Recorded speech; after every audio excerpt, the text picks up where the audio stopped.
আমার মুখ আমার আল্লাহ নির্ধারিত সময় থেকে 1 সেকেন্ড আগে হবে না,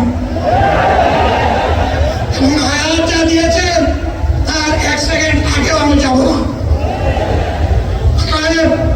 মহান আল্লাহর কাছে আবারও তৌফিক চাই।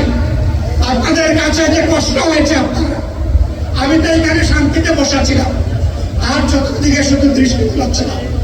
কি কষ্ট হচ্ছে আমার ভাইরা, এই কষ্ট আল্লাহর জন্য। এই কষ্ট কার জন্য? ইনশাআল্লাহ আল্লাহ তাআলা আপনাদেরকে তার উপযুক্ত জাযা দুনিয়া দিবেন, আখিরাতে দিবেন। আপনাদের এই ত্যাগের বিনিময়ে নতুন বাংলাদেশ আমরা পেয়ে যাব। আসুন সেই নতুন বাংলাদেশের জন্য একবার স্লোগান দিয়ে শেষ করি, নারায়ে তাকবীর।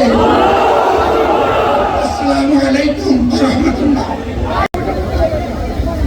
আমাদের প্রিয় শহীদ নেতৃবৃন্দ 2006 সালের 28 অক্টোবর থেকে শুরু করে